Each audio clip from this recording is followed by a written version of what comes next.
God has spoken to Glenn Beck, you guys, and revealed to him at the age of 62 the meaning of his life, the reason why he was born, its sole purpose on planet Earth. Wait for it. I at times have felt impressions from God, and about 4 or 5 weeks ago, it was overwhelming. I know why I was born. This is why you are here. This is why you were born. And it is to stand at these times and to stand for the truth and to stand, not to sound grandiose, but to stand as Spit it out. other people in history have stood. You're a podcast host, sir. A washed up one at that, former Fox News host. You're not George Washington. You're not Martin Luther starting the Protestant Reformation. You are a podcaster. Especially for the Jewish people. Oh, that's what it is. Not for America. Born in America, raised in America. He wasn't born to help preserve and protect our country. He was born to protect a foreign country and to serve them. Serving a foreign country is God's big revelation to him now at the age of 62. And it is utterly ridiculous. And by the way, this is an interview that he did with PragerU, and the woman that he is sitting across from is Marissa Street, however you pronounce it, who is the CEO of PragerU, who just so happens to have been born in Glenn Beck's favorite country and served for the IDF over there in Israel, the Israeli Defense Force, as a counterintelligence officer. And speaking of Ben Shapiro's favorite country, there are a lot of headlines that started popping up yesterday about how there are leaks within the Department of Defense claiming that Israel and the United States are going to conduct more strikes in Iran, but not just strikes, full-on war. That's not going to be like the quick little job that took down the Venezuelan dictator.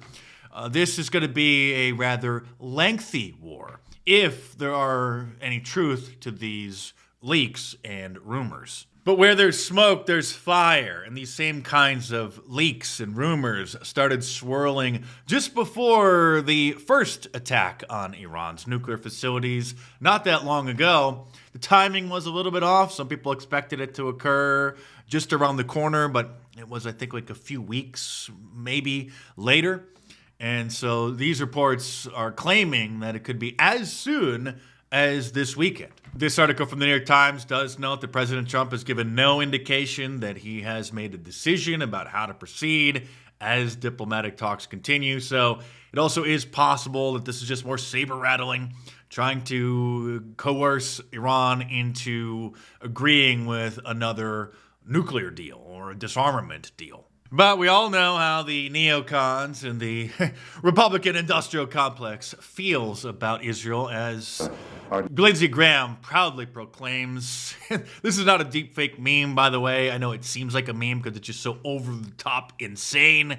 This is a real clip. This is Lindsey Graham holding a sign. They're obviously supporting more for Israel. They just need more of our tax dollars. $4 billion a year isn't enough. But Glenn Beck's new revelation from God actually isn't new. 2 years ago, he was talking about his Israel obsession syndrome and begging Benjamin Netanyahu to grant him citizenship over there. I don't know why I was born, but there is something about the state of Israel that connects deeply to me.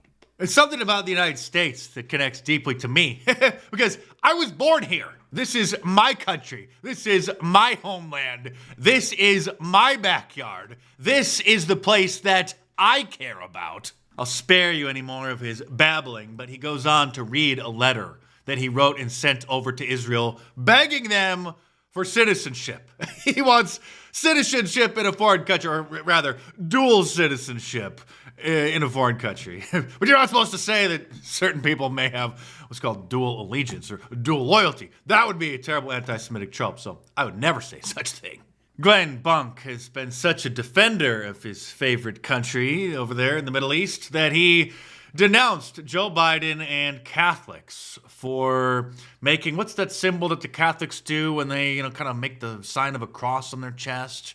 I'm not a Catholic, I'm a non-denominational Christian, just to make that clear. But here is Mr. Bunk upset that Joe Biden dared to do that in front of a Jew. And here's Joe Biden in a meeting with Bibi Netanyahu when he makes the sign of a cross, which I've checked it over 40 years. And our friendship goes a long way. All righty, there he is, making the sign of a cross, which, I don't generally think is a good idea to do while you're in the presence of the prime minister. So what are we supposed to do then? Are we supposed to just take off our crucifix necklaces anytime we happen to be in the presence of a Jew, Glenn? To this clown, just the presence of a crucifix that happens to be in the line of sight of a Jew is offensive. Not generally a good idea, he says, to do that. And this clown has been a walking absurdity for years. Here he is back in 2016, obviously almost having overdosed on double cheeseburgers, saying that Donald Trump is a dangerous man. He should never be president. And Donald Trump, I really truly believe, is a very dangerous man. If you listen to, Chris, some of the things he said this weekend. The same Glenn Beck that back in his peak of his media celebrity, when he was a big host on Fox News Primetime, was operating as a gatekeeper to prevent people from investigating things like the Bilderberg Group. See the headline: Secretive Bilderberg Club. Oh boy! Ready? I'm telling you, the bees and the No. Bilderbergs. Yo, let me tell you that. Is it a coincidence that bees and Bilderberg both start with B? Bees, no. Secretive Bilderberg Club. Why is the Bilderberg Group so funny? The Bilderbergers had their meeting. I don't really know much about these people. I really don't care. I know probably more about the Build-A-Bear people in the malls, and I know those people are brainwashing our kids with teddy bears. I don't know what kind of secret meetings they have to get our kids into the bear industry, but I don't like it. If the Bilderbergs are half as evil as the teddy bear people, look out. But more disturbing than Glenn Beck, who really at this point is obviously just kind of a has-been little podcaster, pledging his allegiance to a foreign country, are people like Ted Cruz, who are in positions of power, a senator in the United States, who, in case you've been living under a rock, admitted that his primary goal for becoming senator is to help a foreign country. I came into Congress 13 years ago with the stated intention of being the leading defender of Israel in the United States Senate. Great. And I've worked every day to do that. Working every day on behalf of a foreign country. I mean, how can you watch a clip like this? A former Speaker of the House, Nancy Pelosi, who was third in line to the presidency, making comments like this, and not just wonder what is going on in Washington, D.C. I have said to people when they ask me, if this Capitol crumbled to the ground, the one thing that would remain is our commitment to our aid.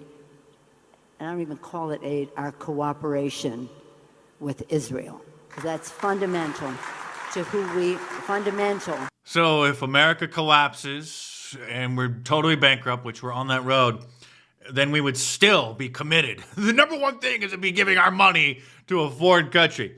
Not to try to feed our citizens, not to try to protect or take care of them or rebuild the infrastructure. No, just give more money over to a foreign country. And let's not forget that after Mike Johnson was sworn in as the new Speaker of the House a few years ago, he announced this as his number one top priority.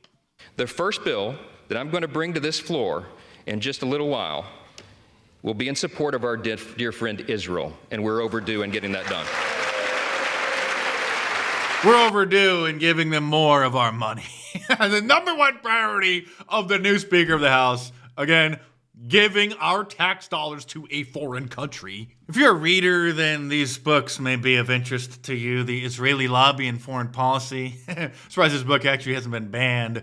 I'm not going to go through the list of books that have been banned. The regular viewers know that I've been doing that for years now. Like 6 years now, my annual, like around Christmas time, the banned books list. Oftentimes about a particular subject that certain people don't like you to talk about. Or this one, I'm shocked this one hasn't been banned either. You can just read that title for yourself. You can kind of come to the conclusion about what that book is about. Or this one, Jewish History, Jewish Religion, which was written by a Jew himself, Israel, that's his name, I think, Israel Shihak. And the original listing to this book, which I bought many years ago, just disappeared on Amazon, which is very strange because usually the listings stay, even if a book is out of stock, out of print, because people will occasionally list used books.